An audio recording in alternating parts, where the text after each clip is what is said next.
咁啊，千祈唔好係咁撈到佢出晒水啦。油嘅份量最緊要咧就係冚得過個，斷估都啱啱好噶。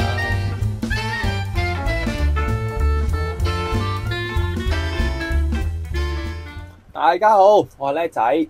今日咧，我哋會一齊整呢一個蒜蓉醬嘅。咁點解要自己去整呢？唔10零蚊買翻罐呢啲咁嘅大牌子蒜蓉就算啦。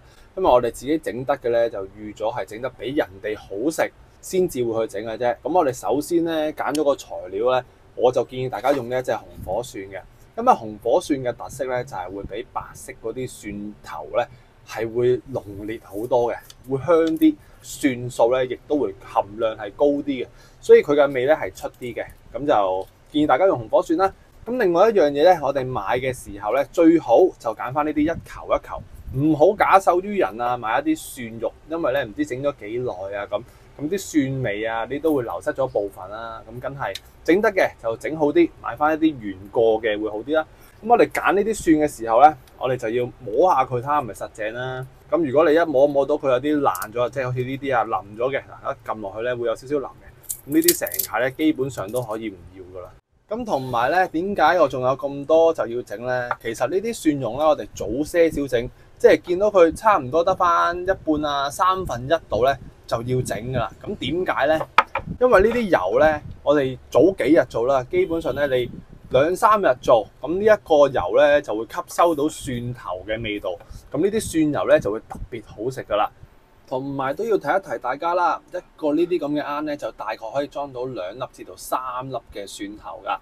咁我就唔建議大家整咁多啦，因為你用唔到咁多，流量唔大咧，就寧願做少啲，啱啱好一罌咧就有排用噶啦。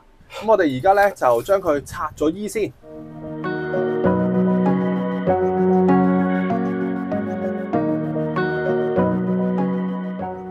去咗衣之後，你就會見到有呢啲位置俾我哋見到啦，即係有啲爛嘅位置啦，同埋咧就會有啲好輕微嘅腍身啦，又或者好似呢啲比較係唔靚啊，直情係熟晒變咗質嘅蒜頭，我哋一定要去將佢篩選翻起，即係腍㗎啦，同埋一啲黑色唔好嘅位置都要飛走佢。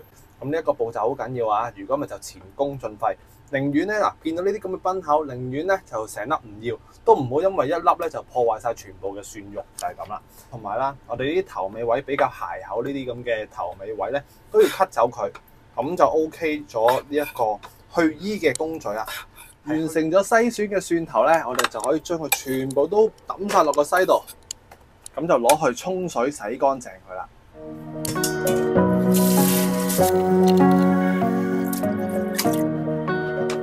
洗乾淨，我哋就要準備翻打孖嘅廚房紙，咁就將呢啲蒜頭咧就盡可能地印乾晒所有嘅水分，千祈唔好話有少少嘅水分啊！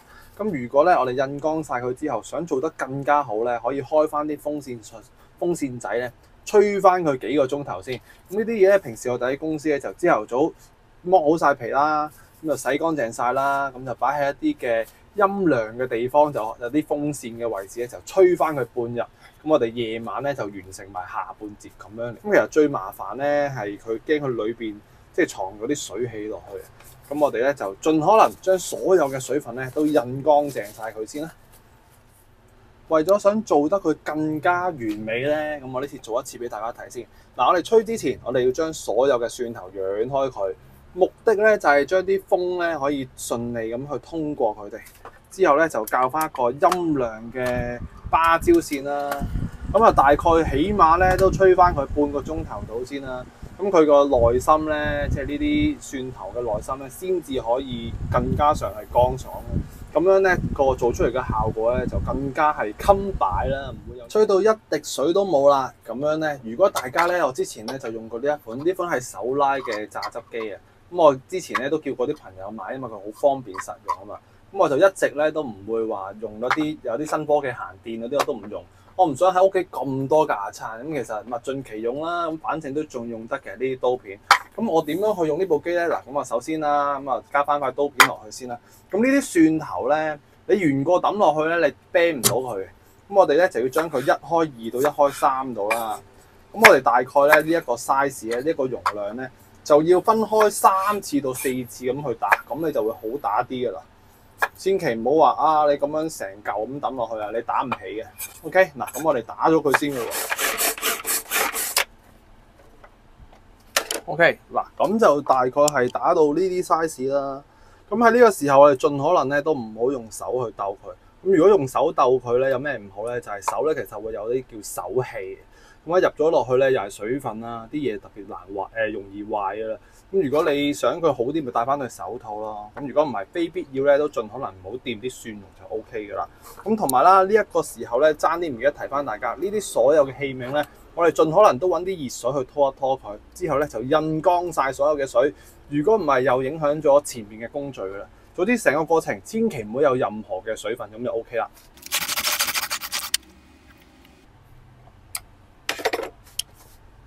OK， 嗱咁其實咧用呢一部人力嘅手拉 Bender 咧，其實都唔好睇小佢啊！我都用咗成年㗎啦。咁如果上年已經開始睇我個 channel 咧，其實我都有介紹過呢一部細手拉嘅榨汁機。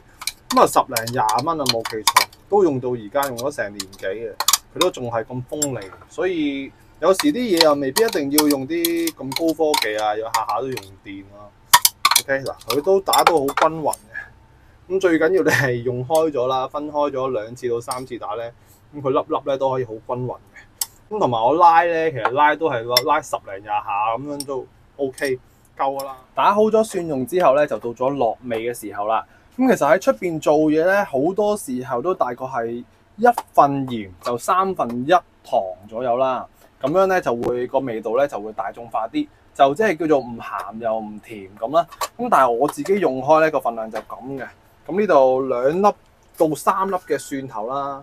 咁我咧就會落翻大概係1個茶羹左右啦，即係1個平匙呢一啲茶羹落去嚟做味。咁我呢個蒜咧就係會夠味啲啦，同埋咧就係會偏向鹹啲嘅。咁就冇糖啦。咁所以咧，大家如果想落糖，落翻1/3嘅糖。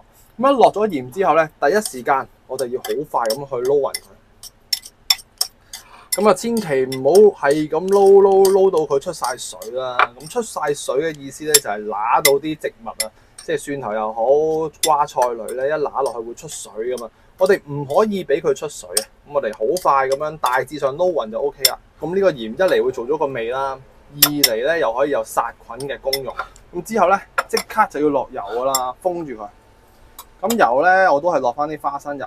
咁油嘅份量最緊要咧就係冚得過個蒜蓉面啦。咁我哋又係慢慢咁去順時針咁去撈會好啲啊，唔好話逆時針啦。因為咧你順下有逆咧就容易啲攪風，意思就係入咗啲空氣落去啦。咁我哋都要溫柔啲咁順時針咁去攪啦，盡可能咧令到啲油可以一粒一粒咁包住啲蒜蓉。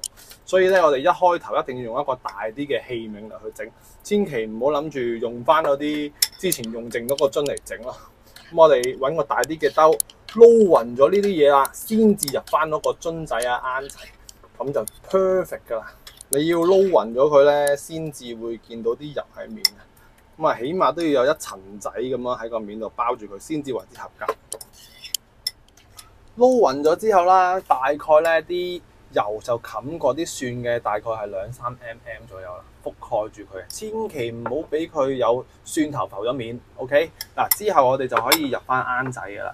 咁同埋我哋用嘅時候咧，好多時候啊，我哋用唔晒噶嘛，有時用成個幾兩個月都仲喺裏邊，就會有啲發青變咗青色嘅蒜蓉啦咁樣樣。咁呢啲就係因為入咗空氣啊、水分落去，所以我哋每逢咧去用蒜蓉呢一罌蒜蓉啊，其實任何醬汁都係噶啦。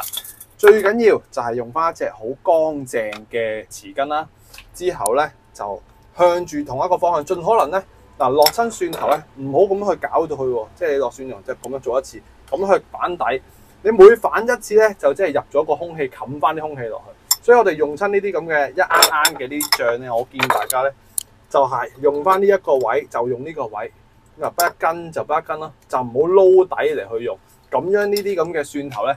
1個月左右咧都唔會話壞嘅，最緊要就係冇水分同埋冇話係咁攪動啲空氣入去，咁呢一個蒜蓉好襟擺噶啦。